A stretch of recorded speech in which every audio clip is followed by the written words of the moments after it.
அஸ்ஸலாமு அலைக்கும் வரஹ்மத்துல்லாஹி வபரகாத்துஹு.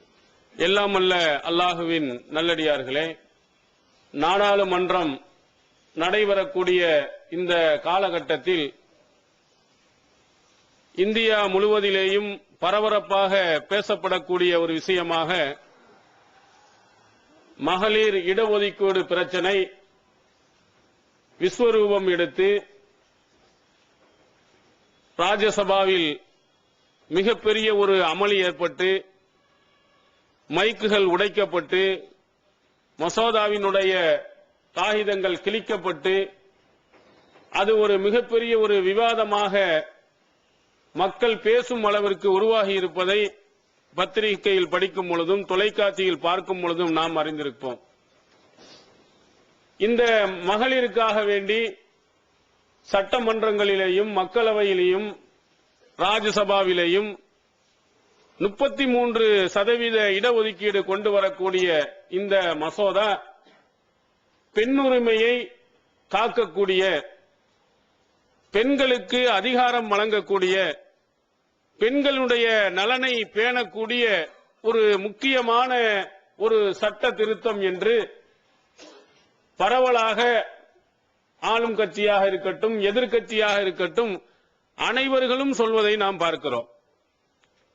ஒரு சிலர்கள் இந்த மசோதாவை எதிர்த்தாலும் அவர்கள் முழுமையாக பெண்களுக்கு இடஒதுக்கீடு தேவையில்லை என்று அவர்கள் எதிர்க்கவில்லை.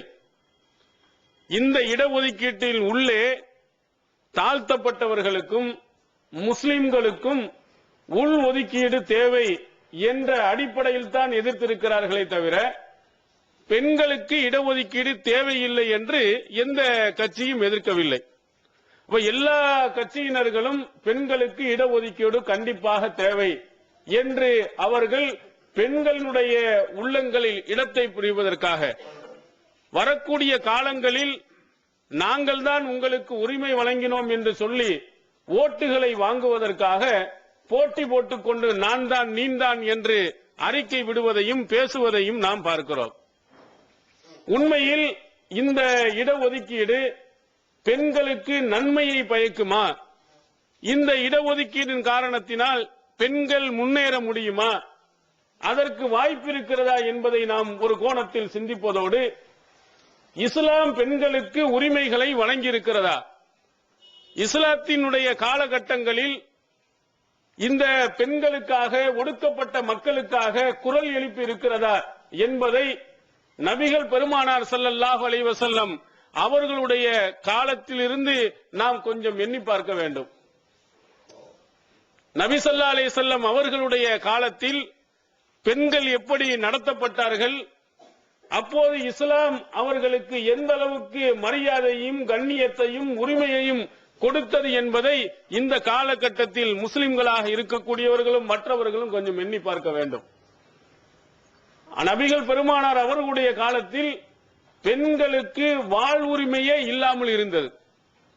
வாழக்கூடிய உரிமையை அன்றைய காலத்தில் தந்தது இஸ்லாமிய மார்க்கம்தான். அன்றைய கால மக்களுடைய எண்ணோட்டத்தை, அவர்களுடைய காலத்தில் இருந்த மக்களுடைய எண்ணங்களையும் செயல்பாடுகளையும் அன்றைய காலத்தில் இறங்கிய இந்த திருமறை குர்ஆன் அழகாக படம் பிடித்து காட்டுகிறது. அல்லாஹ் கூறுகிறான், இந்த மக்கள் எப்படி நடந்தார்கள் என்பதை பற்றி சொல்லுகிறான். இதா புஷிர அஹதுஹும் பில் உன்சா லல்ல வஜ்ஹு முஸ்வத்தா வஹுவ கலீம். இவர்களுக்கு ஒரு பெண் குழந்தை பிறந்தது என்ற நல்ல செய்தி சொல்லப்பட்டால் அவனுடைய முகம் கருத்து விடுகிறது, அவன் கடுமையாக கோபப்படுகிறான். அடுத்ததாக அவன் எண்ணுகிறான், எத்தவாரா மினல் கௌமி மின் சூய் மா புஷிர பிஹி. அவனுக்கு சொல்லப்பட்ட அந்த நற்செய்தியின் காரணத்தினால் அது தீமை என்று எண்ணி மக்களிடத்திலிருந்து ஒதுங்கி போகிறான். அடுத்து அவன் எண்ணுகிறான், அயும்சிகுஹு அலாஹூனின் அம் எதுசுஹு ஃபித்துராப் அலா சா மா யஹ்குமூன். இந்த இழிநிலையிலே இந்த பெண் குழந்தையை நாம் வைத்துக் கொள்வதா அல்லது உயிரோடு போட்டு புதைத்து விடுவதா என்று அவன் எண்ணுகிறான். இது ஒரு அநியாயமான, ஒரு அக்கிரமமான, ஒரு மோசமான ஒரு தீர்ப்பு இல்லையா என்று அல்லாஹ் தஆலா கேட்கிறார். அப்ப நபிகள் பெருமானார் அவர்களுடைய காலத்தில் பெண் குழந்தை பிறப்பது ஒரு இழிவு பிறவி. பெண் குழந்தை என்பவர்கள் இழிவானவர்கள், அவர்கள் மதிப்புக்கு அற்றவர்கள், அவர்கள் உயிரோடு வாழ்வதற்கு தகுதி இல்லாதவர்கள் என்று எண்ணும் ஒரு சூழ்நிலை இருந்த காரணத்தினால்தான் அல்லாஹ் சொல்லுகிறான், இவர்கள் அநியாயமாக கொல்லப்படக்கூடிய சூழ்நிலை இருந்ததையும் இழிவு பிறவியாக கருதப்பட்டதையும் சொல்லி, இவர்கள் கேடுகட்டவர்கள் இல்லை, இவர்கள் இழிவு பிறவிகள் இல்லை, இது ஒரு நல்ல செய்தி, ஒரு பெண் குழந்தை பிறந்தது ஒரு நல்ல ஒரு செய்தி, நீ அதை நன்மையான செய்தியாக எடுத்துக்கொள்ள வேண்டும் என்று அழகாக அல்லாஹ் சொல்லுகிறார். இதையும் மீறி, இறைவனுடைய கட்டளையும் மீறி பெண் குழந்தைகளை உயிரோடு புதைத்தவர்கள் உண்டு. அவர்களை பற்றி அல்லாஹ் இன்னொரு இடத்தில் எச்சரிக்கிறான், வைதல் மௌதத்து சுயிலத் பி ஐயி தம்பின் குத்திலத். உயிரோடு புதைக்கப்பட்ட அந்த பெண் குழந்தைகள் விசாரிக்கப்படுவார்கள். பி ஐயி தம்பின் குத்திலத், எந்த பாவத்திற்காக நீங்கள் கொல்லப்பட்டீர்கள்?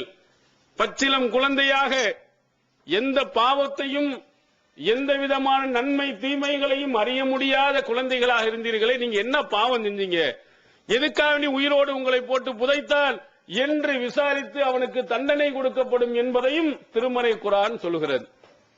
உயிர் வாழ்வதற்கு அவர்களுக்கு அனுமதிக்கப்படாத ஒரு காலகட்டத்தில் வாழ் உரிமையை கொடுத்து, இவர்களும் உயிரோடு வாழ வேண்டியவர்கள், இவர்களும் சிறந்தவர்கள், இவர்களிலும் நல்லவர்கள் இருக்கிறார்கள், ஆண்களை போன்ற ஒரு நிலையை வைத்து இஸ்லாம் அந்த நேரத்திலே உயிரே வாழ முடியாத ஒரு காலகட்டம் வந்தபோது அல்லாஹு தஆலா அந்த கொடுமையை கண்டித்து, இந்த பெண் குழந்தைகள் மதிக்கப்பட வேண்டும், அவர்களுக்கு மரியாதை கொடுக்கப்பட வேண்டும், அந்த உயிர்களும் வாழ வேண்டும் என்பதை திருமறை குர்ஆனின் மூலம் எடுத்துச் சொல்லி, அந்த மக்களிடத்தில் இருந்த மூட நம்பிக்கையை 1400 ஆண்டுகளுக்கு முன்பாகவே இஸ்லாம் பெண் உரிமையை, அந்த குழந்தைகளுக்குள்ள வாழ் உரிமையை கொடுத்து அவர்களும் சிறந்தவர்கள் என்று சொன்னது இஸ்லாம் என்பதை நீங்கள் சிந்தித்து பார்க்க வேண்டும்.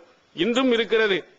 இங்கே போன்ற உசிலம்பட்டி போன்ற, சேலம் மாவட்டத்தின் நாமக்கல் போன்ற பகுதிகளில் இன்றும் பெண் குழந்தை பிறந்தது என்று சொன்னால் அதிலே கள்ளிப்பால் கொடுத்து நெல்மணியை கொடுத்து கொலை செய்யப்படக்கூடிய கொடுமையை இந்த 21ஆம் நூற்றாண்டிலேயும் விஞ்ஞான வளர்ச்சி இருக்கக்கூடிய காலகட்டத்திலையும் நாம் பார்க்க முடிகிறது.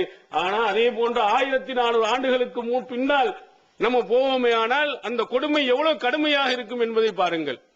அப்ப அந்த நேரத்தில் இஸ்லாம் தான் அவர்களுக்கு வாழ்வுரிமையை கொடுத்து முதல் படியை துவங்கி வைக்கிறது. பெண்கள் மதிக்கப்படாதவர்களாக இருந்த காலகட்டத்தில் மரியாதைக்குரியவர்களாக வர வேண்டும் என்றும் சொன்னது. அதே போன்று இன்றும் சொல்கிறார்கள், அடுப்பு ஊதும் பெண்களுக்கு படிப்பதற்கு அவங்க எல்லாம் படிக்க வேண்டிய அவசியம் இல்லை, வீட்டிலேயே முடங்கி கிடக்க வேண்டியவர்கள் தான், எழுத படிக்கலாம் சொல்லித்தர வேண்டிய அவசியம் இல்லை என்ற அளவிற்கு படிப்பு என்பது அவர்களுக்கு அறவே கொடுக்க கூடாது என்று இன்றைய காலத்திலேயும் அந்த பழமொழி சொல்ல கொடுக்கப்படுகிறது. பல இடங்களில் படிப்பை கொடுப்பதும் இல்லை. ஆனால் இஸ்லாம் எடுத்து பாருங்கள், எந்த அளவிற்கு என்றால் அன்றைய காலத்தில் 2 விதமான மக்கள் இருந்தார்கள். ஒன்னு சுதந்திரமானவர்கள், ஒரு சிலர்கள் அடிமைகள். இந்த அடிமைகள் இருக்கிறார்களே, இவர்கள் மனிதனை ஒரு ஆடு மாடுகளை போன்று நடத்தப்பட்ட ஒரு காலகட்டம். அடிமைகளாக இருந்து இங்க இருக்க கொத்தடிமைகள் என்று சொல்வார்களே, அவங்களை விட மோசமானவர்கள். அந்த அளவுக்கு கீழ்நிலையில் வைத்து பார்க்கப்பட்ட அடிமைகள். இந்த அடிமைகளை பற்றி நபிகள் பெருமானார் அவர்கள் அழகாக சொல்கிறார்கள். இந்த அடிமைகளுக்கு எப்படிப்பட்ட உரிமைகள் வழங்கப்பட வேண்டும் என்பதை ரொம்ப அழகா அல்லாஹ்வின் தூதர் அவர்கள் சொல்கிறார். சஹீஹ் புகாரியில் இடம்பெறுகிறது. இந்த அடிமை பெண்கள் இவர்களுக்கு ஒரு சில காரியங்கள் செய்கின்ற பொழுது 2 விதமான 2 மடங்கு நன்மை அல்லாஹ் கொடுக்கிறான். நம்ம செய்யக்கூடியதுக்கு சில இதுக்கு 1 மடங்கு நன்மை, சில இதுக்கு அதனுடைய தரத்தை கவனத்தில் கொண்டு 2 மடங்கு நன்மையை கொடுக்கிறான். அதுல 2 மடங்கு தரக்கூடிய நன்மையை ரசூல் ஸல்லல்லாஹு அலைஹி வஸல்லம் பட்டியல் போடும்போது அதுல சொல்கிறார், ஒருவனுக்கு அடிமை பெண் இருக்கிறார். இந்த அடிமை பெண் இடத்துல இவன் எப்படி நடக்கிறான், அவன் அந்த அடிமை பெண்ணுக்கு ஒழுக்கம் கற்பிக்கிறான். அந்த ஒழுக்கத்தை எப்படி சொல்கிறான், வாஹசன தாதீபஹா, அந்த ஒழுக்கத்தையும் அழகாக சொல்லிக் கொடுக்கிறார். அடுத்ததாக அல்லமஹா, அவனுக்கு கல்வியை கற்றுக் கொடுக்கிறான். அந்த கல்வியை எப்படி சொல்லிக் கொடுக்கிறான்? நீங்க மாதிரி கவர்மெண்ட் ஸ்கூல்ல, கார்பரேஷன் ஸ்கூல்ல, படிப்பு ஒழுங்கில்லாத ஸ்கூல்ல யாரோ ஒரு பொம்பளை தானே அவளுக்கு என்ன படிப்பு என்று மட்டமான ஸ்கூல்ல இல்ல. அலிமஹா, அவனுடைய அந்த கல்வியையும் கூட அழகான முறையில் சொல்லிக் கொடுக்கிறான். நல்ல கல்வியை சொல்லிக் கொடுத்தாண்டா அவனுக்கு 2 மடங்கு கூலி இருக்கிறது என்று அல்லாஹ்வின் தூதர் அவர்கள் சொன்னாங்க. யாருக்கு? மனிதனாக மதிக்கப்படாத அடிமை பெண்ணுக்கு அல்லாஹ்வின் தூதர் அவர்கள் சொன்னாங்க. ஒரு அடிமை பெண்ணாக இருப்பவளுக்கு கூட அவளுக்கு ஒழுக்கத்தை கற்பிக்க வேண்டிய பொறுப்பு ஆண்களா உனக்கு இருக்கு. அவளுக்கு கல்வியை கற்றுக் கொடுக்க வேண்டிய பொறுப்பு உனக்கு இருக்கிறது. அடிமைக்கே சொன்னாங்க. இன்று வேலைக்காரருக்கு நீங்க படிப்பு சொல்லிக் கொடுப்பீர்களா? வேலைக்காரர்களுக்கு டியூஷன் வச்சு நீங்க சொல்லிக் கொடுப்பீர்களா? அது ஒரு பெண்களாக இருந்தால் அதை சொல்லிக் கொடுப்பவர், சமையல் தெரிந்தால் போதும், அத்தோடு சனியன் என்று நாம் விட்டு விடுவோம். வேலைக்கார பெண் நம் சொந்த பெண்ணுக்கு கூட அவ்வளவு கொடுக்க மாட்டோம். ஆனா அங்க வேலைக்காரரை விட மோசமாக இருந்த அடிமை பெண்ணுக்கு நீ இப்படி சென்றா, நல்லொழுக்கத்தை கற்றுக் கொடுத்து கல்வியையும் அழகான முறையில் கற்றுக் கொடுத்தீங்கன்னா உனக்கு 2 மடங்கு நன்மை இருக்கு, அல்லாஹ் டபுள் மடங்கு கூலியை கொடுப்பான் என்று இஸ்லாம் பெண்களுக்கு கல்வியையும் கற்றுக் கொடு, படிப்பையும் கற்றுக் கொடு. ஏன்னா நிறைய பெண்களை தான் ஏமாத்துறான். மூட நம்பிக்கைகள் என்ற பெயரில் பெண்களை தான் நிறைய ஏமாற்ற முடிகிறது. சுன்னத்தி என்ற பெயர்களில் நிறைய பொய்யும் புரட்டுகளை அவர்களுக்கு தான் சொல்ல முடிகிறது. கல்வியை கொடுத்தால், அவர்கள் படிப்பறிவை கொடுத்தால், உண்மையான விவரங்களை சிந்தித்து அறியக்கூடிய ஆற்றலை கொடுத்தால் அவர்கள் இந்த விஷயத்தில் இருந்தெல்லாம் என்ன செய்வாங்க? அழகா விலகிக் கொள்வார்கள். அதனால கல்வியும் அவர்களுக்கு வழங்க வேண்டும் என்று 1400 ஆண்டுகளுக்கு முன்னாலே சொன்னுச்சு. இன்று கூட எத்தனைய கிராமங்களில் பள்ளிக்கூடங்கள் இல்லை. பல கிலோமீட்டர்கள் தாண்டி போய்தான் படிக்க வேண்டிய அவல நிலை. அங்கே போகக்கூடிய இடங்களில் ரோடு வசதிகள் இல்லை. அவ்வளவு மோசமாக எத்தனையோ பெண்கள் படிப்புக்கு போகாமல் மோசமான நிலையில் அங்கே தங்களுடைய கல்வியை தொடர முடியாமல் வேலைக்கு சென்று அந்த வேலைகளில் அவர்கள் படக்கூடிய கஷ்டங்கள் மிக மிக அதிகம். இன்று பத்திரிகையில் பார்த்தீர்களே ஆனால் இங்கே ஈரோடு பக்கத்திலே ஒரு பெண்மணி கந்து வெட்டிக்கு படம் வாங்கிய காரணத்தினால் கட்ட முடியல என்ற உடனே அந்த தாதா என்ன செஞ்சிருக்கான்? அந்த பெண்ணை கற்பழித்து அவருடைய கற்பை சூறையாடி இன்டர்நெட்ல வெளியிட்டு அதே போன்று செல்போன்களுக்கு அனுப்பி அவளை அவமானப்படுத்தியதை இந்த பத்திரிகையில பார்க்கிறோம். படிப்பறிவு இல்ல, வசதி வாய்ப்பு இல்ல, ஒரு வேலைக்கு போகிறான். அங்க வேலைக்கு போகின்ற போது அந்த பெண் கடன் வாங்கியதனால் வட்டி கட்ட முடியாத காரணத்தினால் அவருடைய கற்பு சூறையாடப்படுகிறது. இது ஒண்ணல்ல, சாதாரண நிறைய நடக்கிறது. ஆனால் இஸ்லாம் நல்ல கல்வியை அவனுக்கு கற்றுக் கொடு. அந்த பெண்மணிக்கு, அந்த பெண்ணுக்குள்ள உரிமையை கொடு. தெருக்களிலே நீ நடக்கின்ற போது கூட இஸ்லாம் எவ்வளவு அழகா சொல்லு, ஹக்கு தரீக், இந்த வழிக்கு என்று சில உரிமைகள் இருக்கிறது. அந்த உரிமையில என்ன அழகா சொல்லுகிறது? கல்லுல் பசரி, உன்னுடைய பார்வையை தாழ்த்திக் கொள்ளுங்க. நீ தெருவுல உட்கார்ந்து இருக்கிற, தெருவுல போகாத, அப்படி இருக்கிற அவசியம் இருந்தால் தெருக்கு நீ செய்ய வேண்டிய கடமைகள் இருக்கு. அதுல ஒன்று பார்வையை தாழ்த்திக்க. அடுத்தவனை கேலி பண்ணுவானா, கிண்டல் பண்ணுவானா, அவரை பிடிச்சி கையை பிடிச்சி இழுப்பானா, யூடிசிங் பண்ணுவானா, கற்பழிப்பானா? இஸ்லாத்தை பேணுவான் என்று சொன்னால் அழக பார்வையை தாழ்த்தி அந்த பெண்ணுக்கு உள்ள உரிமையை, ஒரு கண்ணியத்தை அவனுக்கு கொடு என்று இஸ்லாம் அன்றே சொல்லி இருக்கிறது. படிப்பை கொடுக்கிறது, அந்த பெண்ணுக்கு பாதுகாப்பை கொடுக்கிறது. திருமணம் என்று வரும்போது இப்பொழுது கூட நிலை என்ன? பெண்ணிடத்திலே யாரும் கேட்க மாட்டார்கள். இப்ப திருமணத்துக்கு நீங்க பாருங்க சூழ்நிலை. இன்று இன்றைய காலகட்டத்தில் கூட எப்படி போகுதுன்னு சொன்னா, பெண்ணுடைய போட்டோவை தான் மாப்பிள்ளை கொடுக்கும். மாப்பிள்ளுடைய போட்டோ 20-30 போட்டோவை கொண்டு வந்து பெண்ணிட்ட காட்டி உனக்கு யாருமா பிடிக்குன்னு யாரும் கேட்கறது. மாப்பிள்ளை கிடைக்கிற பெரிய குதிரை கொம்பா இருக்குது, இதுல உனக்கு 7-8 போட்டோ காட்டி பிடிக்கணுமா? வாயை மூடிக்கிட்டு இருந்து நம்ம சொல்லிடுவோம். சாதாரணமா பாக்குறா, எங்க போறான்? பொண்ணை தான் பார்க்க போறான். எங்கேயாவது பெண்கள் எல்லாம் படையெடுத்து மாப்பிள்ளைய போய் பார்த்து மாப்பிள்ளை பிடிச்சிருக்காரா, சரியில்லைன்னு ரிஜெக்ட் பண்ணி வந்திருக்காங்களா? இன்றைய காலத்தில் இருக்கிறதா? அப்படி இல்லை. ஆனால் நபிகள் பெருமானார் ஸல்லல்லாஹு அலைஹி வஸல்லம் அவர்கள் பெண்ணினுடைய உரிமையை அங்க அழகா தெளிவாக எடுத்து சொன்னாங்க. அவங்களுக்கு பெண்ணுக்கு பிடிக்கலன்னு சொன்னா அந்த திருமணமே செல்லாது. அல்லாஹ்வின் தூதர் அவர்கள் அழகா சொன்னார்கள், இந்த கன்னி பெண்ணாக இருந்தாலும் சரி, விதவை பெண்ணாக இருந்தாலும், லா துன்கஹுல் பிக்ரு ஹத்தா யுஸ்தாதனு, கன்னி பெண் அவளிடத்தில் அனுமதி பெறாமல் திருமணம் முடிக்கப்பட மாட்டாள்.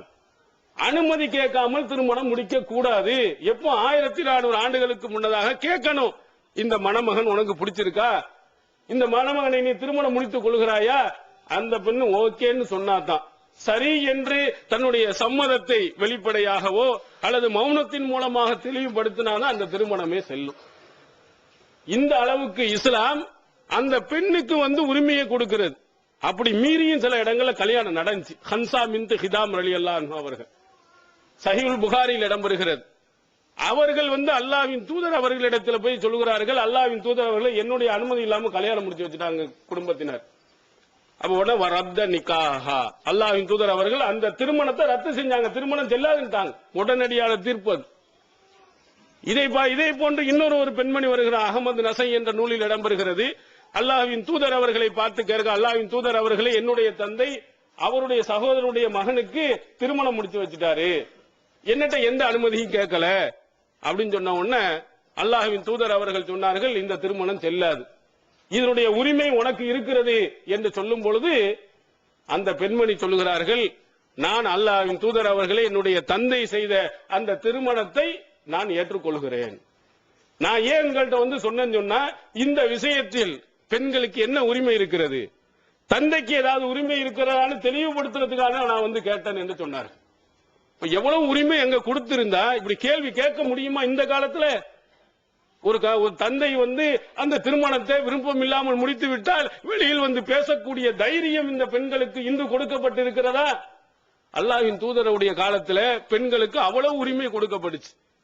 அப்படி இல்லையானால், திருமணம் அவர்கள் விருப்பத்திற்கு மாற்றமாக நடக்கப்பட்டு இருக்குமானால் அந்த திருமணம் செல்லாது என்று ரத்து செஞ்சிருக்கிறாங்க. அந்த பெண்ணிட்ட உரிமையை கொடுத்திருக்கிறார்கள். இந்த அளவுக்கு திருமண காலகட்டத்தில் ஒரு பெண்ணுக்கு என்ன கொடுக்க வேண்டுமோ, எவ்வளவு உரிமைகள் வழங்க வேண்டுமோ அவ்வளவு கொடுக்கிறது. திருமறை குர்ஆன் சொல்வது, யா அய்யுஹல்லதீன ஆமனு லா யஹில்லு லக்கும் அன் தரிசு நிஸா கர்ஹா, மூமின்களே, அல்லாஹ்வை நம்பியவர்களே, நீங்கள் பெண்களை பலவந்தமாக அடையக்கூடாது. அவங்களுக்கு விருப்பம் இல்லாட்டாலும் எனக்கு ரொம்ப பிடிச்சிருக்குது, பம்படியா பிடிச்சு திருமணம் முடிக்கணும் நீ நினைக்காதே, அல்லாஹ்வை நம்பியவனா அது கூடாது. அல்லாஹ் தஆலா கடுமையான எச்சரிக்கையை சொல்கிறார். அவங்களுடைய விருப்பமும் இருந்தால்தான் திருமணத்தில் அவங்களை முடிப்பதற்கு அவர்களுடைய சம்மதத்தோடு தான் முடிக்க வேண்டும் என்று திருமறை குர்ஆன் அன்று படிப்பதற்கு உரிமையை கொடுத்தது, வாழ்வதற்கு உரிமையை கொடுத்தது. திருமணம் முடிக்கின்ற போது கூட உன்னுடைய விருப்பத்தோடு முடி என்று சொன்னது. பிடிக்கவில்லை, கல்யாணம் முடிச்சா ஆளு சரியில்லை, குடிகாரனா இருக்கிறான், பணத்தை தர்றது இல்ல, ஒழுங்கா வீட்டுக்கு வர்றது இல்ல, ஊரை சுத்தி கொண்டு இருக்கிறான், ஒழுங்கா அன்போடு நடப்பதில்லை, அவனை பார்த்தாலே எரிச்சலா இருக்கு, பிடிக்கவில்லையா, ஆண் விவாகரத்து செய்ய முடிகிறது. பெண்களுக்கு விவாகரத்து செய்யக்கூடிய உரிமையையும் இஸ்லாம் அன்றே சொல்லுங்க. குலா என்று சொல்லக்கூடிய ஒரு உரிமை பெண்ணுக்கு பிடிக்கலன்னா அது காரணம் கூட சொல்ல வேண்டியது இல்லை. எனக்கு பிடிக்கலையா, இந்த மாப்பிள்ளை எனக்கு பிடிக்கல, வேணாம் அப்படின்னு சொல்லிட்டு போய்கிட்டே இருக்கலாம். அதே போன்று ஆண் திருமணம் முடிக்கும் போது ஒரு பெண்ணு வேணாம்னு சொன்னா 3 மாதம் வரையிலையும் பொறுத்து இருக்கணும். 3 மாதத்து வரைக்குள்ள அவர்கள் என்ன செய்யலாம், திரும்ப அழைத்துக்கலாம். ஆனா பெண்ணுக்கு அப்படி இல்லை, 1 மாதம் தான் காலம், அதுக்கு பிறகு இன்னொரு திருமணத்தை முடிச்சுக்கலாம், திரும்ப அழைக்கிறதுங்கிறதே இல்ல. அதுல பெண்களுக்கு எவ்வளவு உரிமையை கொடுக்க பாருங்க. விவாகரத்து உரிமை இன்று 2 பேரும் சேர்ந்திருந்தாலும் படிக்கட்டு மேல ஏறான் இறங்குறான். பத்திரிகையில பாத்தீங்கன்னு சொன்னா கல்யாணம், காதல் கல்யாணம். இந்த நடிகைகளை பாத்தீங்கன்னு சொன்னா கல்யாணம் முடிக்க வேண்டியது அடுத்த வாரம் கோர்ட்ல போய் நிக்க வேண்டியது. எனக்கு 2 பேருக்கும் பிடிக்கல, உனக்கு இவனுக்கும் பிடிக்கல. எல்லா படத்துல நாடகத்துல அவங்களுக்கு அடேங்கப்பா நகமும் சதையும் மாறி இப்படி ஒரு குடும்பமா அப்படின்னு உட்கார்ந்துட்டு மகிழ்ச்சிக்கிட்டு போவோம். உண்மையில கல்யாணம் முடிச்ச அடுத்த வாரத்திலேயே விவாகரத்து கேட்டு போய் நிக்கிறார்கள். சினிமாவில் நடித்தவர்களுடைய 99% எல்லாம் விவாகரத்துல தான் போய் நின்று இருக்கு. ஒழுங்கா வாழ்ந்தவர்களே இல்லை, எல்லாமே ரொம்ப விரல் விட்டு எண்ணக்கூடிய ஒரு சிலர்கள் இருக்கிறார்களே தவிர எல்லா விவாகரத்துல தான் போய் முடிந்திருக்கிறது. போறான், படியில ஏறா, இந்த நாளைக்கு வா, இன்னைக்கு வா, ஒரு உரிமை கொடுக்கல. அவள் விரும்பி அடுத்த திருமணம் முடிக்க முடியாது. விவாகரத்து வாங்கி அதுக்கு பிறகுதான் அடுத்த கல்யாணத்தை முடிக்க முடியும். இப்படி பெண்களுக்கு உரிமை கொடுக்காமல் இன்றும் இழுத்தடிக்கிறது இஸ்லாம். சொன்னா ஒரே ஒரு ஜமாத்துக்களை போய் எனக்கு ஆளை பிடிக்கலையான உடனே அத்து விட்டு அனுப்பிட்டு போயிடுவான். எவ்வளவு பெரிய உரிமையை கொடுத்திருக்கு. வாழும் பொழுதும் உன் விருப்பப்படி வாழ்ந்துக்க, இல்ல எனக்கு பிடிக்கலையா விட்டு நீ பாட்டு போயிட்டே இரு. அந்த அளவிற்கு உரிமையை அன்றைய காலத்திலே கொடுத்திருக்கு. அதை நீங்க கவனிக்கணும். இன்றைய காலம் அல்ல. முரடர்கள் தடி எடுத்தவெல்லாம் தண்டல்காரன் என்று சொல்லக்கூடிய ஆணாதிக்கம் மிகுந்த ஒரு காலகட்டத்தில் இந்த மாதிரி சட்டத்தை சர்வசாதாரணமாக இஸ்லாம் தான் சொல்லியது. அதே மாதிரி அவர்களுக்கு சொத்துரிமை இருந்ததா? வாழ்வதற்கே உரிமை இல்லைங்கிற போது சொத்துல எங்க போய் உரிமை கொடுத்திருப்பான்? சொத்திலேயும் உரிமை கொடுத்தது. இப்போ பெருமையா இந்த மசோதாவை பற்றி கல்வி அமைச்சர் அன்பழகன் அறிக்கை கொடுக்கும் போது என்ன சொன்னாரு?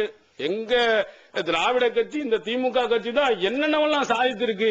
1989 நாங்கள் பெண்களுக்கு சொத்துரிமைக்கு சட்டத்தை போட்டிருக்கோம். எப்போ? 1989. இங்க நம்ம எத்தனை வருடங்களுக்கு முன்னால பெண்களுக்கு கொடுக்கிறது குர்ஆனினுடைய சட்டம் இருக்கிறது, நடைமுறையில் இருக்கிறது. லிர்ரிஜாலி நஸீபும் மிம்மா தரக்கல் வாலிதானி வல் அக்ரபூன்.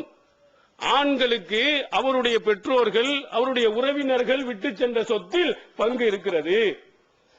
ஆண்களுக்கு மட்டுமா?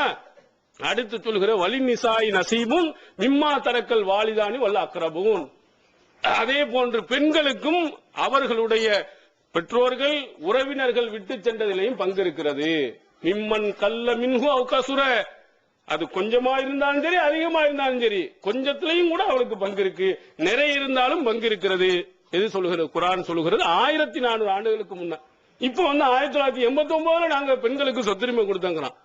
இஸ்லாத்தை நீ படிச்சு பாரு. எந்த காலத்தில் கொடுத்தது? எத்தனை வருடங்களுக்கு முன்னால் கொடுத்தது? எந்த சூழ்நிலையில் கொடுத்தது? பெண்ணுடைய அனைத்து உரிமைகளையும் இஸ்லாம் அவங்களுக்கு என்னென்னவெல்லாம் தேவையோ அத்தனையும் அடுக்கிக் கொண்டு பெண்களை மதித்து மரியாதைக்குரிய ஒரு பொருளாக ஆக்குமாறு சொல்லி இருக்கிறது. ரசூல் ஸல்லல்லாஹு அலைஹி வஸல்லம் அவர்கள் சொல்வார்கள், அந்த பெண்களை போன்று அவருடைய உள்ளங்களை பற்றி சொல்லும் போது, அவர்கள் இதுல போயிட்டு இருப்பாங்க, ஒட்டகத்துல போகும்போது அஞ்சசாங்கிறவர் ரொம்ப வேகமா ஓடிட்டு போவார். அப்ப ரசூல் ஸல்லல்லாஹு அலைஹி வஸல்லம் இந்த கண்ணாடி கூளைகளை உடைச்சிடாதப்பா, ரொம்ப வேகமா போயிடாத, அவங்க மென்மையானவர்கள் நிதானமான முறையில் ஓட்டிக்கொண்டு போன்னு சொன்ன செய்தியை புகாரியிலும் பார்க்கிறோம்.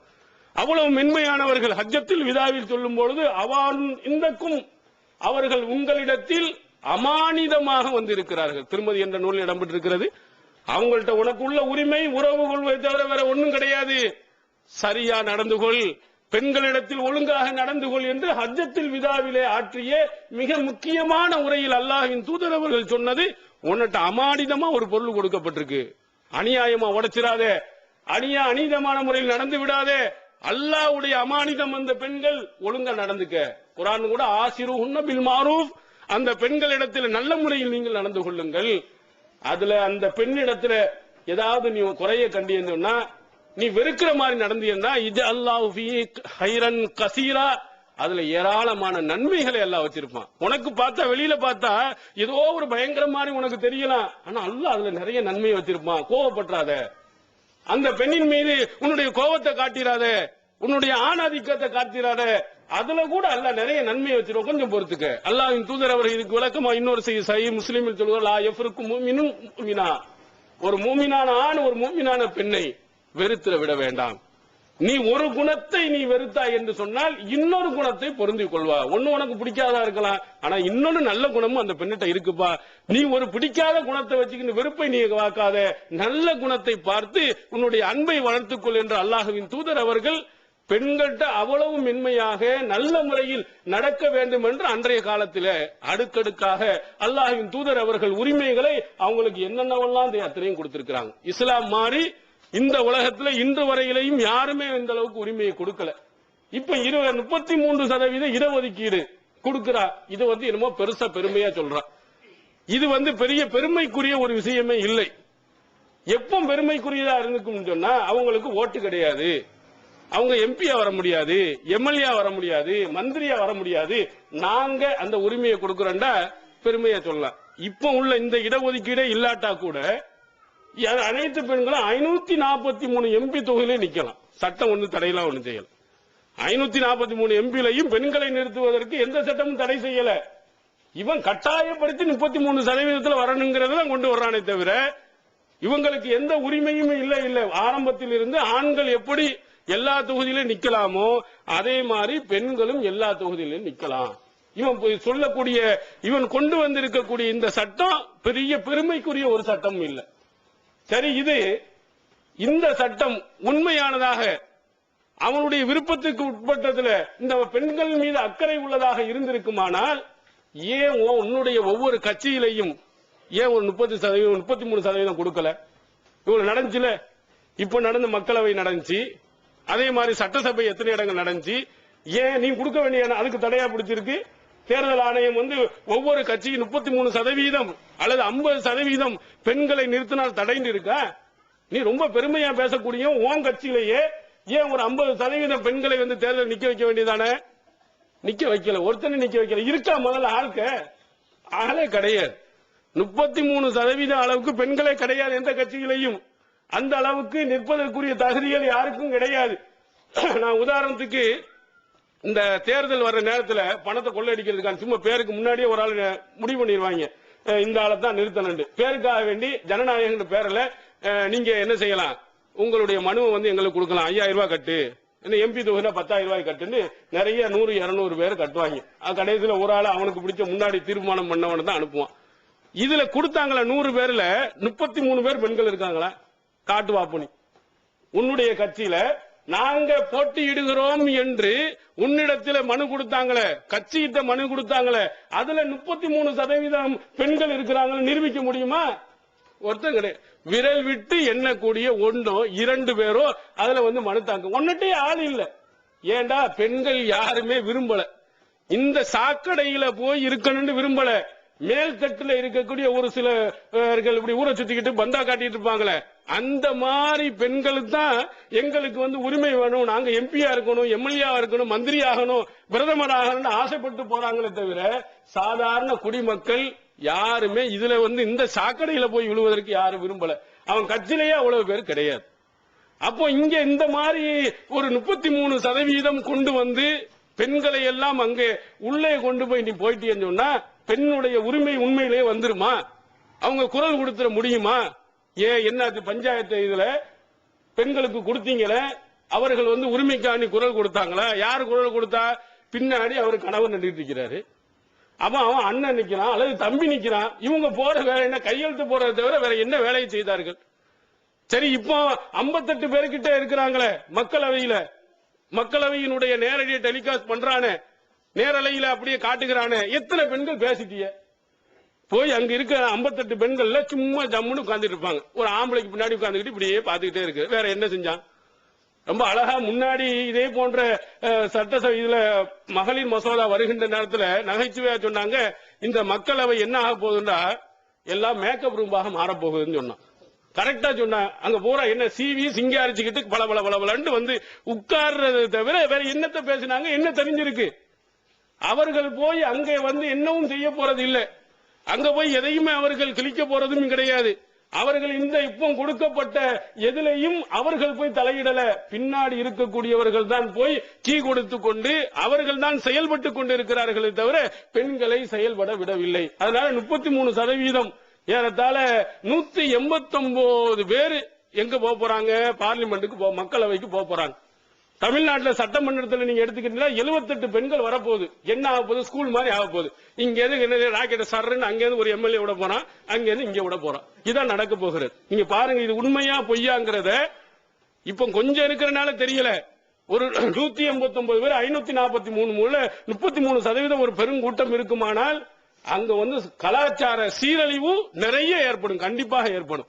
தனியாக அடுத்தவனை சந்திக்கணும், ஒரு பிஏ வச்சுக்கணும், அவன்கிட்ட பேசணும். அப்ப கணவன் மனைவிக்கு மத்தியில் இருக்கக்கூடிய உறவுகள் அத்தனையும் நாசமாக போய்விடும். இதுல இந்த பெண்களை கொண்டு போய் அங்க போய் நிறுத்துவதன் காரணத்தினால் அவர்கள் பேசவும் போறது இல்லை. அங்க 2 ஆண்களும் பெண்களும் கலந்திருக்கக்கூடிய அவைகளில் இந்த ஒழுக்கக்கேடுகள் சீர்கேடுகள் தான் நிறைய உருவாக போகிறது. இந்த இருக்கக்கூடிய எந்த பெண் எம்எல்ஏக்களும் பெருசாக எதையுமே சாதித்தது இல்லை. அவர்களுக்கு அந்த அளவிற்கு வலிமை இல்லை. அதனால்தான் இஸ்லாம் இந்த மாதிரி விஷயத்தில் அவங்கள தலையிட சொல்லவில்லை. நீ உண்மையிலேயே பெண்கள் மீது அக்கறை இருந்தா கேட்கிறது என்னைக்கா கொடுத்தியா? தெருவுல தண்ணி இல்லைன்னு குடத்துல எத்தனை பெண்கள் மறியல் பண்ணாங்க. அதை கூட மூதேவி நீ செஞ்சியண்டா. உண்மையாக பெண்கள் மேல அக்கறைண்டா தண்ணி இல்லாம ஒரு தண்ணி இல்லைன்னு சொல்லிட்டு சாலை மறியல் பண்றாங்களே, கொடுத்தியா? கொடுக்கல, திரு முழிக்கிற. அடுத்ததாக நீ எல்லாருமே என்ன செய்வான், பள்ளிக்கூடத்துக்கு தான் விடுமுறை விடுவாங்க, இவன் மின்சாரத்துக்கு விடுமுறை விட்டுட்டாங்க. என்ன 1 மணி நேரம்டா, அப்புறம் 2 மணி நேரம்டா, இப்போ கோடை காலம் வந்த உடனே அவ்வளவுதான் 3 மணி நேரம் ஆகும், 4 மணி நேரம் ஆகுமா தெரியாது. மின்சார வேணும், என் பிள்ளைகளை படிக்கிறதுக்கு மின்சார வேணும், அந்த பெண்கள் எல்லாம் குரல் கொடுக்கறாங்களே, காதல் விழுந்தா உனக்கு? இந்த டீசல் விலை, பெட்ரோல் விலையை ஏத்திட்டு இருக்கிய, வீட்டுல வழிய கிடைச்சாமா தாறுமாற ஏறுதையா, அதை குறைக்க சொன்னானே, அதுக்கு ஏதாவது வாயை திறந்தியா நீ? இது யாரு கேட்டா உனக்கு? யாரு போராடினா? இந்த மகளிர் சங்கங்கள் என்று சொல்லிக் கொள்ளக்கூடிய ஒரு சிலர்களை தவிர சாதாரண மக்கள் யாராவது எனக்கு 33% நாங்க பார்லிமெண்ட்ல வந்து உட்கார போறோம் அப்படின்னு சொல்லி கேட்டாங்களா? கேட்டு அடிப்படை வசதிகள், ரோடு இல்லைங்கிறான், பள்ளிக்கூடம் இல்லைங்கிறான், ஆசிரியர்கள் இல்லைன்னு ஒவ்வொரு பெற்றோர்களும் கேட்கிறாங்க. அதை பக்கம் திரும்பி பார்க்க மாட்டேங்கிற நீ. இந்த 33% இடஒதுக்கீடு நீ கொடுத்துட்டீங்கன்னா அவங்களுடைய வாழ்க்கை அப்படி மலர்ந்துருமா? விலைவாசி எல்லாம் குறைஞ்சு போயிடுமா? பள்ளிக்கூடங்கள் புதுசா உருவாகிருமா? ஆம்பளை சொல்லியே நீ கொடுக்க மாட்டேங்கிறிய. அத்தனை பேர் இருக்கிறான், அவ்வளவு பேரும் ஒவ்வொரு தொகுதிக்கு அதைத்தான் இதைத்தான் கேட்கத்தான் செய்யறான். ஆனா அதை எதையுமே நீ கொடுக்கறது இல்ல. இப்ப பெண்கள் வந்து கேட்டாங்கன்னா கொடுத்துட முடியுமா? அப்படி பணத்தை வச்சுக்கிட்டு இருக்கிறியா? ஏன்னா இவ்வளவு 1.5 ரூபா 2 ரூபா கூட்டுன, டீசல் விலையை கூட்டுன, பெட்ரோல் விலையை கூட்டுன, அதை குறைண்டா அதெல்லாம் முடியாதுன்னு பல்ல கடித்து கொண்டு இருக்கான். இல்ல எங்களால இது அரசை நடத்த முடியாது, நஷ்டத்துல எங்குதுங்கிற. இப்ப இவங்க எல்லாம் வந்து கேட்டாங்கன்னு சொன்னா உடனே தூக்கி கொடுத்துருவியா? இவங்க வந்து கோடி கோடியா பணம் வந்து கொட்டிருமா? இப்ப பெண்களுடைய உரிமைன்னா உண்மையிலேயே கற்பழிக்கப்படுகிறார்கள், யூட்டிசிங் பண்றாங்க, அவங்களுக்குள்ள உண்மையான ஒரு பாதுகாப்பு கொடு, பெண்களுக்கு நல்ல கல்வியை கொடு, அவங்களுடைய கஷ்டத்தை போக்கக்கூடிய சட்ட திட்டங்களை, அதுக்குரிய வழிமுறைகளை கொடு. இது கொடுத்து என்றா சிறப்பா இருக்குமா? 33% இருக்கக்கூடிய வீட்டில் இருக்கக்கூடிய அத்தனை வரையும் நீ அங்க போய் வச்சு அந்த வீட்டுக்காரங்க சோறாக்கி போறது யாரு? அங்க உள்ள பிள்ளைகளை பாக்குவது யாரு? ஒரே டெல்லியிலேயே போய் உட்கார்ந்துட்டு இருக்க முடியுமா? அவங்க அந்த பார்லிமெண்ட் கூட்டத்துக்கே போயிட்டு இருந்தாங்கன்னா குடும்பத்தை பாக்குறது யாரு? இன்றைய பத்திரிகை தினகரன்ல போட்டிருக்கான், சென்னையினுடைய ஒரு அசோசியேஷன் ஒரு கருத்து கணிப்பு நடத்திருக்கிறாங்க. யாரை நடத்திருக்காங்கன்னு சொன்னா எல்லாமே படித்த மேல்தட்டில் இருக்கக்கூடியவர்கள், நல்ல பெரிய ஐடில வேலை பார்க்கிற இன்ஜினியரா இருக்கக்கூடிய, பேங்க்ல வேலை செய்யறவங்க 450 பேர்ட்ட அவர்கள் வந்து பேட்டி எடுத்திருக்கிறாங்க. அவங்க பேட்டி எடுக்கும்போது அவங்க சொல்றாங்க, எங்களுக்கு பணத்தை விட எங்கள் குடும்பத்தை பாதுகாக்கிறது அதுதான் எங்களுக்கு சிறந்ததா தெரிகிறது. இங்க போயிட்டு எங்க குடும்பத்தை சரியா கவனிக்க முடியல, அதற்குரிய வாய்ப்பு வசதிகள் எங்களுக்கு கிடைக்கல, எங்க குடும்பத்தை கவனிக்கிறது எங்களுக்கு முக்கியமாக தெரிகிறது. இதை விட எங்களுக்கு குடும்பம் தான் முக்கியமா தெரியுது. அதை விட முக்கியமாக அவங்களுக்கு மன உளைச்சலை ஏற்படுத்தக்கூடிய வயது 30 to 45 வரை வருதான். இதுலதான் மன உளைச்சல் அதிகமாக வருகிறது. அந்த நேரத்தில் நாங்க வேலைக்கு போகாமல் குடும்பத்தில் வீட்டில் இருக்கிறதுக்கு நாங்கள் விரும்புகிறோம் சொல்றாங்க. ஒரு பெண்மணி ஒரு 30 வயசுல தான் ஓரளவு விவரமுள்ளவளா வர்றா, அங்கதான் அவளுக்கு பெரிய சிக்கலும் பிரச்சனைகள் ஏற்படுது. அவளுக்கு அந்த நேரத்தில் நான் வேலைக்கு போகாம வீட்டில் இருந்து குடும்பத்தை கவனித்துக் கொள்வது சிறந்தது. இதைத்தான் இஸ்லாம் சொல்கிறது. அல்லாஹ்வின் தூதர் அவர்கள் பெண்ணுக்கு என்ன சொன்னாங்க? அல் மர்அத்து ராயியத்துன் அலா பைத்தி ஜௌஜிஹா வ வலதிஹி வ ஹுவ மஸ்ஊலத்துன் அன்ஹு. ஒரு பெண்மணி கணவனுடைய வீட்டுக்கும் அவனுடைய குழந்தைக்கும் பொறுப்பாளி, அந்த பொறுப்பை பற்றி விசாரிக்கப்படுவார். அல்லாஹ் ஒவ்வொருத்தருக்கும் ஒரு திறமையை கொடுத்திருக்கிறான். யாருக்கு என்ன திறமையை கொடுத்திருக்கானோ அந்த திறமை வைத்துக்கொண்டு தான் நம்ம இருக்கணும். ஒரு கொல்லன் தெரிஞ்சவனை போய் கொண்டு போய் விவசாயம் பண்ணி நீ சொல்லக்கூடாது. விவசாயம் பண்ணிட்டு இருக்கக்கூடியவனை பட்டறையில போய் வேலை செய்யும் சொல்லக்கூடாது, அவன் ஒன்னும் உருப்படாம ஆக்கிவிடுவான். இந்த பெண்ணுக்கு அல்லாஹ் கொடுத்திருக்கக்கூடிய தனி சிறப்பு என்ன? நல்ல குழந்தைகளை, ஒழுக்கமிக்க குழந்தைகளை, அன்பான குழந்தைகளை, அறிவான குழந்தைகளை உருவாக்கக்கூடிய பக்குவம், அதற்குரிய திறமை தாய்க்கு தான் அல்லாஹ் கொடுத்திருக்கான். ஆணுக்கு முடியாது. இவன் வேலை செய்வான், நல்ல உழைப்பான், அதற்குரிய நல்ல பேசுவான், எல்லா சட்டங்களையும் போடுவான், அதுக்கு இவன்கிட்ட திறமை இருக்குது. பெண்ணிட்ட அந்த திறமை இல்ல. அவங்கள்ட்ட இருக்கக்கூடிய திறமை நல்ல குழந்தைகளை உருவாக்கணும். எல்லாருமே பார்லிமெண்ட்டுக்கு போயிட்டா இந்த குழந்தை அனாதை குழந்தைகளா தெரிய போகுது. அம்மாண்டா யாரு அப்பாண்டா யாருன்னு தெரியாது. ஏன்னா 24 மணி நேரமும் மீட்டிங் போட்டு இருப்பான். இங்க ஒரு மீட்டிங் போடுவான், இன்னொரு இடத்துல செயற்குழுங்குவான், இன்னொரு இடத்துல பொதுக்குழுங்குவான், அப்புறமா பார்லிமெண்ட்டுங்குவான். இப்படியே ஊரை சுத்தி கொண்டே இருந்து நைட்டு 12 மணிக்கு தான் அம்மா வந்து வருவா. அப்பன்னு வந்து என்னதையும் வேலைக்காரி யாரா வைத்துக் கொண்டு அங்க சாப்பிட்டுட்டு இருப்பான், அல்லது வேலைக்காரியை சாப்பிட்டுருவான். அப்போ நிலைமை என்ன ஆகும் கொஞ்சம் எண்ணி பாருங்க. சூழ்நிலை இப்படி போ. உங்களுக்கு குழந்தைகளுடைய வளர்ப்பு, பெற்ற தாய்மாரி எத்தனை ஒரு வேலைக்காரி நீங்கள் வச்சாலும் வரவே வராது. தாய்க்குள்ள அந்த பாசம் வேலைக்காரிக்கு எவ்வளவு கோடி ரூபாய் கொடுத்தாலும் சொல்லிக் கொடுக்க முடியாது. அந்த தாய் பாசம் உண்மையிலேயே ரத்த உணர்வு உள்ளவன் தான் அந்த குழந்தைக்கு அவ்வளவு அன்போடும் பாசத்தோடும் நடத்தி காட்டுவார். ஆனா அந்த மாதிரி சூழ்நிலை இல்லாமல் இந்த குழந்தைகளை எல்லாம் தருதலை குழந்தைகளாக, உருப்படாத குழந்தைகளாக, ஒழுங்கில்லாத குழந்தைகளாக, ஒழுக்கங்கட்ட குழந்தைகளாக உருவாகுவதற்கு இந்த 33% இடஒதுக்கீடு காரணத்தினால் இதுல யாரெல்லாம் அங்க போய் இருக்க போகிறார்களோ அவர்களுடைய குழந்தைகள் எல்லாம் ஆள போகிறது. அந்த நிலை வேண்டாம் என்று இஸ்லாம் சொல்லுகிறது. அந்த மாதிரி நீ வேண்டியது இல்ல. நல்ல ஓரளவு படி, உன் குழந்தையை பார்த்துக்கொள், உன் குடும்பத்தை பார்த்துக்கொள், உன் கணவனை பார்த்துக்கொள். அல்லாஹ் குர்ஆன்ல சொல்லும் பொழுது மனைவி என்பவள் அவள்கிட்ட தஸ்குனு ஃபீஹி, அவளிடத்திலே நீ மன அமைதியை அடைவதற்கு தான் சொல்றாங்க. கல்யாணமே அந்த மனைவியா இருக்கிற மன அமைதி. இங்க எங்க மன அமைதி வரும்? அங்க போய் சோடா பாட்டில எரிஞ்சிட்டு இருப்பாளா? அங்க கொடியை தூக்கி புடிச்சுக்கிட்டு இருப்பாளா? இந்த கணவனுக்கு மன அமைதியை கொடுப்பாளா? அந்த மன அமைதியை கொடுக்கக்கூடியவளாக பெண் இங்கு இருக்க வேண்டும் என்று இஸ்லாம் சொல்கிறது. அந்த மன அமைதி இருக்கும் பொழுதுதான் ஆண்களாக இருக்கக்கூடியவர்கள் அவங்களுடைய டென்ஷன், அவங்களுடைய பிரச்சனைகள் எல்லாம் சால்வ் ஆகி பிறகு ஒழுங்கான வேலைக்கு போக முடியும். அதனால இஸ்லாம் இந்த மாதிரி இடஒதுக்கீடு, இஸ்லாம் மனிதனுக்கு பெண்ணுக்கு என்ன உரிமை வேணுமோ அதெல்லாம் ஒழுங்கா தான் கொடுத்திருக்கு. நீ அளவுக்கு அதிகமாக பெண்ணுக்கு அதை கொடுக்க போறன்னா அது பெரிய பிரச்சனையாயிரும். ஜப்பான்ல இதே மாதிரி 33% இடஒதுக்கீடு கொடுத்தா பெரிய அளவுல 4% தான் இருக்காங்க. அங்க இருக்கக்கூடியவர்கள் வளர்ச்சி அடையலையா? இவங்கள பெண்கள்லாம் போய் அங்க போய் இருந்த காரணத்தினால்தான் இவ்வளவு பெரிய வளர்ச்சி அடையுதா? என்னென்ன திறமைகள் இருக்கோ அந்தந்த திறமைகளை அவர்களுக்கு பயன்படுத்துங்கள். நல்ல அறிவாளிகளாக இருக்கக்கூடியவர்கள் அறிவு சார்ந்த விஷயங்களை பயன்படுத்துங்கள். இதே மாதிரி குழந்தை வளர்ப்புகளுக்கு தேவையானவர்கள் உள்ளவர்களாக இருப்பவர்களை அந்த குழந்தையை உருவாக்குங்க. நிறைய இந்த ரவுடிகள்லாம் எப்படி உருவாகிறான்ற ஒரு ஆய்வுல என்ன சொல்லுகிறான், இந்த ரவுடிகள்லாம் அதிகமாக பெற்றோர்கள் இல்லாத குழந்தைகள் தான் ரவுடிகளா போறான். கொலை கொள்ளைகளுக்கெல்லாம் போறதுக்கு, ஏன்னா கட்டுப்படுத்துவதற்கு, அறிவுரை கூறுவதற்கு, நல்ல வழியை காட்டுவதற்கு யாரும் இல்ல, கேட்கறதுக்கு யாரும் இல்ல. அம்மா வெளியே போயிருவா, அப்பா வெளியே போயிருவா, அல்லது 2 பேர் யாருமே இருக்க மாட்டாங்க. அவன் நினைச்சது நினைப்பான், நினைச்ச மாதிரி நடந்துட்டு போயிருவான். அவனுக்கு எல்லா கெட்ட பழக்கங்களும் உள்ளே வந்துடும். அப்ப நம்முடைய வருங்கால சந்ததியினர்கள் நல்லா இருக்க வேண்டுமானால் பெண்கள் தங்களுடைய வீடுகளில் இருக்கணும், குழந்தைகளை கண்காணிக்கணும், கணவன்மார்களை நல்ல முறையில் வைத்துக் கொள்ள வேண்டும். இந்த அடிப்படை தான் இஸ்லாம் சொல்கிறது. இந்த 33% இடஒதுக்கீட்டின் காரணத்தினால் பெண்களுடைய கற்பு கேள்விக்குறியாக ஆகும், குடும்பத்தில் பிரச்சனைகள் ஏற்படும், குழந்தைகளுடைய வாரிசு பிரச்சனைகளும் பெரிய அளவில் ஏற்படும். அதனாலதான் இஸ்லாத்தினுடைய பார்வையில் இந்த மாதிரி இடஒதுக்கீடு தேவையில்லை. இதை தேவையில்லாத ஒன்றை கொண்டு நாங்கள் பெரிய சாதனையாக செய்கிறோம் என்று சொல்கிறார்கள். இந்த விஷயத்தில் நீங்கள் விழிப்புணர்வாக இருக்க வேண்டும். உண்மையிலேயே இஸ்லாம் சொல்லக்கூடிய அந்த உரிமைகள் பெறுவதற்கு, இல்லாமல் இருக்கும்போது போராடுவதற்கு அதற்குரிய முயற்சிகளை செய்யக்கூடியவர்களாக நாம் அனைவரையும் எல்லாம் அல்லாஹ் தஆலா ஆக்கி அருள்வானாக. வாஹிர் தாவானா அல்ஹம்துலில்லாஹி ரப்பில் ஆலமீன். அல்லாஹ்